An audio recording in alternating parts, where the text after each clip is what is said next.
एक बार फिर से आप सबका बहुत-बहुत स्वागत है। मेरा नाम है अजय परमार और आज इस चैनल पर पहली बार हम एक नई सीरीज़ की शुरुआत कर रहे हैं। एक नया टॉपिक जो मैंने अभी तक कभी भी पिछले 5 साल में नहीं पढ़ाया है और टॉपिक का नाम है, सब्जेक्ट का नाम है माइक्रोसॉफ्ट पावर पॉइंट। और पावर पॉइंट में हम बिल्कुल बेसिक से स्टार्ट कर रहे हैं और धीरे-धीरे इसके वीडियोस आते रहेंगे और मैं कोशिश करूँगा जल्दी से जल्दी आपको ज़्यादा से ज़्यादा इसके बारे में नॉलेज दूँ और ऑफ कोर्स इसके मैक्रोस के बारे में भी जब सही समय आएगा तो वो भी बात करेंगे।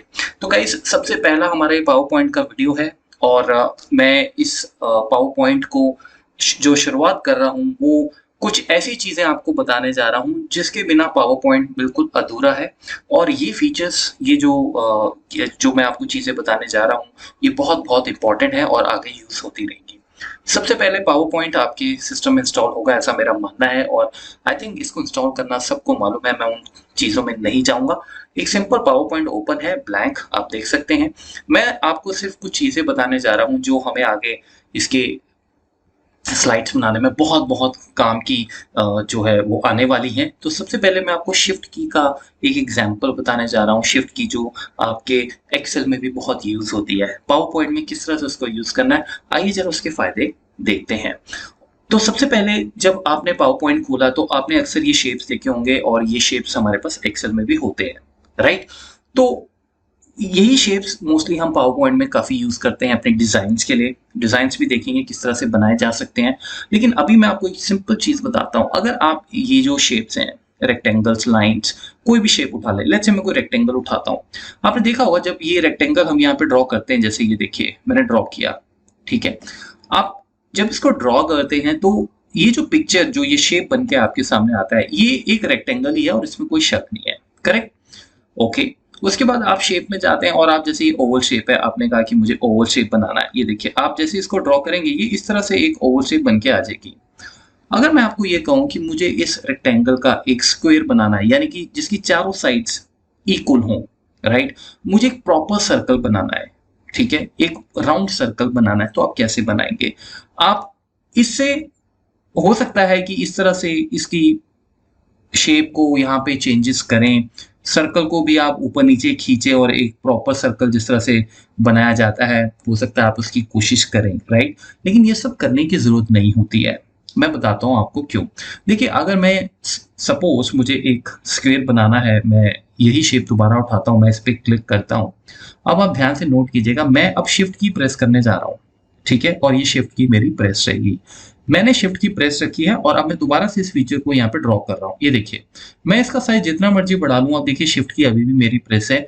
ये आपको दिखाएगा कि एक प्रॉपर स्क्वायर बन के आ रहा है।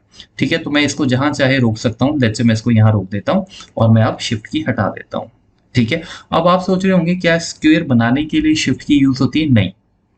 वो तो एक सिंपल सा पॉइंट ये है कि जब आप शिफ्ट यूज़ करके, शिफ्ट की को यूज़ करते हुए कोई भी शेप ड्रॉ करते हैं ना गाइस, तो वो उसकी सारे कॉर्नर्स को देखते हुए उसकी प्रोपोर्शनेट कर देता है, यानी इक्वल कर देता है। अब जैसे सपोज मुझे एक सर्कल बनाना है, ठीक है?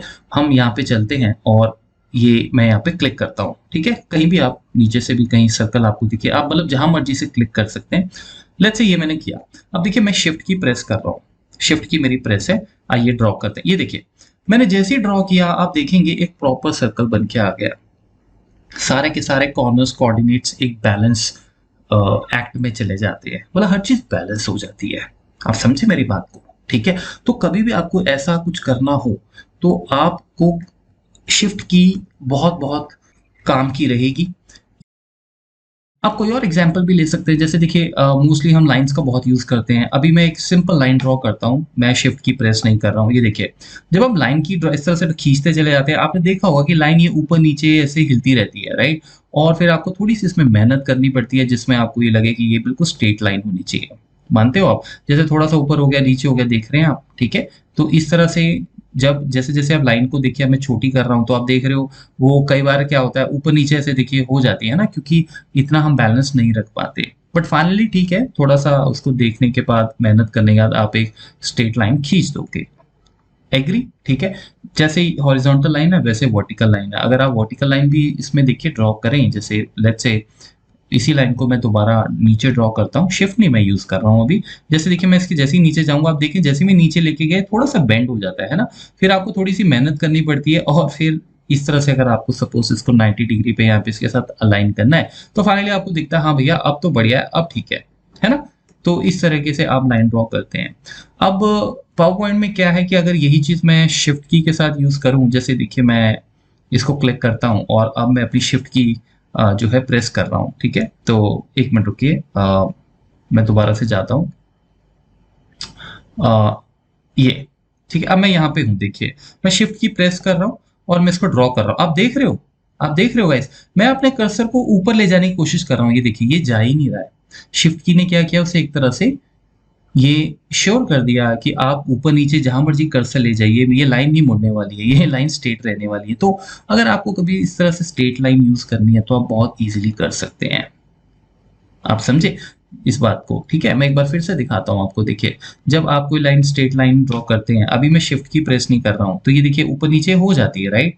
लेकिन अगर यही चीज मैं शिफ्ट की के साथ करूं तो वो इस लाइन को ऊपर नीचे होने ही नहीं देगा। तो ये इसका एक फायदा है। अब मैं शिफ्ट की प्रेस कर रहा हूं, ये देखिए मैं ऊपर नीचे इसको घुमा रहा हूं, ऊपर अपने कर्सर को लेके जा रहा हूं, ठीक है। ये देखिए ये ठीक है, फाइनली एक बार ले गया तो ये तो बहुत ही ऊपर हो गया, बट स्लाइड के अंदर देखिए मैं कोशिश कर रहा हूँ तो स्लाइड के अंदर ये मूव नहीं हो रहा है। कहने का मतलब ये है कि ये मुझे एक स्ट्रेट लाइन ड्रॉ करने में भी बहुत हेल्प करता है, ठीक है।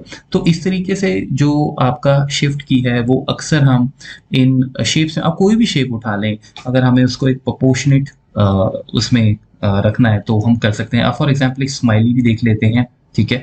अब ये नॉर्मल एक स्माइली में ड्रॉ कर रहा हूँ विदाउट विदाउट शिफ्ट की, आप देखिए थोड़ा सा ये डिस्टॉर्टेड है ना, थोड़ा सा ये विड्थ इसकी ज्यादा है। ऑफ कोर्स आप इसको सेट कर सकते हैं, लेकिन वो सब करने की जरूरत नहीं है। आप सिंपल यहाँ क्लिक कीजिए दोबारा, अब मैं शिफ्ट की प्रेस कर रहा हूँ और ये देखिए मैंने एक सेकंड में जहां मेरा मन किया मैंने उसको खींच दिया और ये देखिए ड्रॉ हो गया। और आप देख सकते हैं प्रॉपर एक स्माइली, हर तरफ से आप देखें उसका एक प्रॉपर सर्कल बन के आ रहा है, क्रिएट हो रहा है, ठीक है। तो ये जो हमारी शिफ्ट की है बड़े काम की है।